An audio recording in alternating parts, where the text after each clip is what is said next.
The Godfather's Revenge is a 2006 novel written by Mark Weingartner, which is a sequel to his 2004 novel The Godfather's Return, which is in itself a sequel to The Godfather, both Mario Puzo's book and Francis Ford Coppola's film. I've reviewed both the previous books on the channel, so if you want, feel free to check out my reviews on them.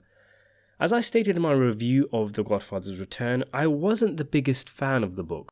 The story structure I found clunky, and the plot itself just wasn't very interesting. It had some strong moments, but it seemed to hold back on much of the juicier stuff. The stuff that you'd think the events in the book were going to lead to. So I took it that the best elements of the story were being saved for the sequel, this book. As in the initial book, there was a whole lot of build-up to, well, nothing. So in The Godfather's Return, Michael Corleone sends one of his best men, Nick Geraci, to his death, unbeknownst to Geraci, and Michael does this in order to take out his remaining enemies and consolidate power for himself. The setup was that all of the people Michael wanted dead, plus Geraci, who would be sacrificed in order for Michael to be distanced from the event, would be in a plane that would malfunction and send everyone on board crashing into the sea. That happened, but Geraci survived, and he becomes vengeful and hooks up with associates of his from other families in order to exact revenge on Michael Corleone. And that's the basic setup of the book. It doesn't end up as all-out war or anything. Michael isn't even aware Geraci has turned against him, or so Geraci thinks, and there's a few chess pieces that are moved around constantly throughout the book until an assassination attempt is placed on Geraci by Michael, and Geraci goes into hiding, and there are circumstances forcing Michael having to give up or at least postpone his plans to go legitimate. Things end with Geraci's whereabouts unknown and Michael, just when he thought he was out, being pulled back in. The Godfather's Revenge opens with a dream sequence. It's very un-Godfatherly. Dream sequences and hallucinations don't really fit into the world of The Godfather. But the dream is one Michael has of Fredo, who he killed a few years ago. Fredo visits Michael in his sleep, and the mob boss is tortured with the memory and trauma of executing his brother, and it takes its toll on his physical health with the onset of diabetes approaching. When you read the opening, you think to yourself, okay, this is going to show the slow transition of stone cold killer Michael Corleone of The Godfather Part 2 becoming the more mellow and soft old man of The Godfather Part 3. I always felt there was too much of a gap between the second and third film. If they were going to make another sequel after Part 2, it should have been set earlier, before Michael changes, so we can see what exactly made him change, to see that process take place. And this book, seeing as though it's set in between the second and third movie, had the perfect opportunity to bridge the gap. Unfortunately, this dream is the most prominent scene concerning Michael Corleone's cracking mental state. That entire plot thread, which you'd expect would be the backbone of the book, is almost completely done away with, barring a few lines here and there. Instead, of course, as those who read the book will know, Mark Weingartner is clearly deeply in love with the character Nick Geraci who he created.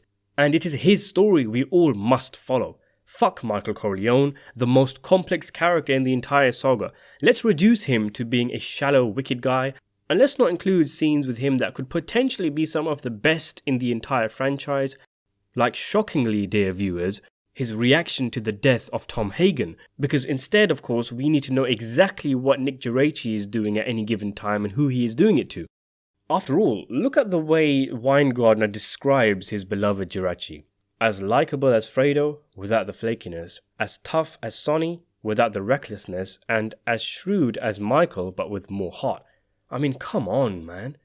So this guy has apparently been living in a cave like some B-grade Bond villain for several weeks until he comes out of his hole and recruits some mafioso from the Corleone family that's still loyal to him, so he can destroy the likes of Michael from the inside out. He ends up becoming some kind of phantom ghoulish figure, one who no one has seen in ages but who is blamed for everything that goes wrong in the Corleone Empire. It's actually a decent setup, to be fair, but the main problem of the book, as was with the first one, only here it's amplified, is that for so much of the novel, nothing happens. It's all just filled with fluff and side plots that go nowhere. It's like the first draft of a mega epic movie, except the main storyline is completely cut out and all we're left with is the extra fat. I mean, seriously, I was so patient with the book. I was determined to finish it and to resist the urge to just give up on the thing. But it did test me. It was that boring. It only really got interesting towards the end, the last 10 pages or so, when the Michael and Nick conflict finally goes somewhere. Other plot lines include Tom Hagen being implicated in the murder of his mistress, and the underworld trying to keep the president's brother, the district attorney, off their backs. But, and I'm sorry to say, this is just a really boring book. A massive waste of an opportunity to chronicle the change of the Corleone Empire and Michael Corleone himself from The Godfather Part 2 to The Godfather Part 3. The book is a mammoth read, longer than its predecessor and even longer than The Godfather, and yet it's shocking how I can hardly remember what happens in it, even though it's only been a few days since I've read it. It's just so full of nothingness and boring characters in dire situations. I had to look online to remind myself what happens for this review, and it's full of pointless plot threads like the Jack Waltz movie production and Johnny Fontaine and Francesca's romance. The whole book feels like padding. You would think that Weingartner could have gone to town with this one, not being restricted as he was with the first book, having to weave in and out of the Godfather Part 2 movie. He could have done whatever he wanted with this book, but this one was a major disappointment, worse than the last one.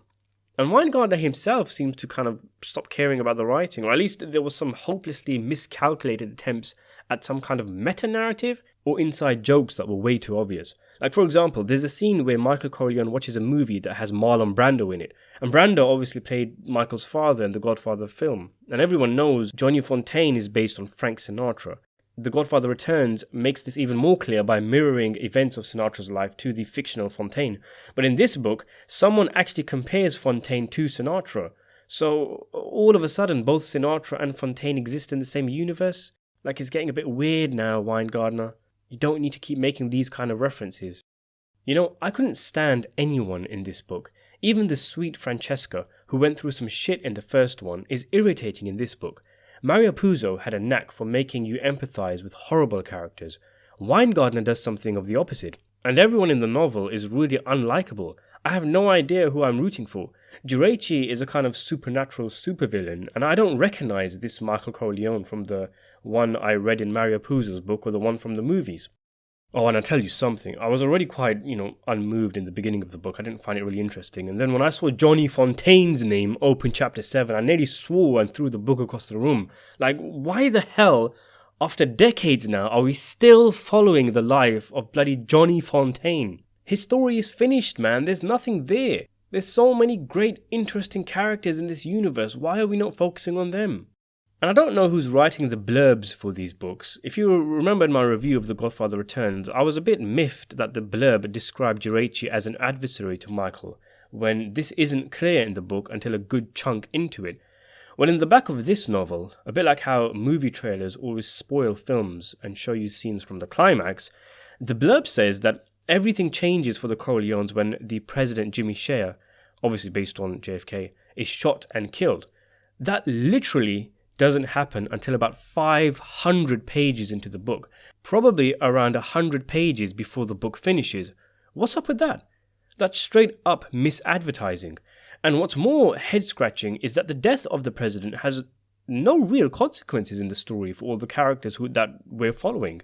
And also, by the way, the covers of this book and the previous being stamped with Mario Puzo's name in big writing is disingenuous, really. If you're not paying attention, you might think that these books were actually written by Puzo. The climax, which I have praised, but only because it's one of the few times the book is focused on its most interesting storyline, is glossed over too quickly. It looks as though Geraci has Michael. He's forced him into a corner strategically, and Michael is all set to be forced to retire from the commission. And then quietly, Geraci plans to kill Michael. But out of nowhere, Geraci is apprehended and his plan foiled. Clearly, Michael was aware of his shenanigans, but the book never tells us how. It just kind of happens. Overall, I thought this was unfortunately a very boring, dry read. I wasn't too impressed with The Godfather Returns, but at least it felt like fun fan fiction at times. This one was just depressingly void of interesting events or characters. I honestly can't think of a reason for reading it if the original characters weren't in the book. Thanks for watching.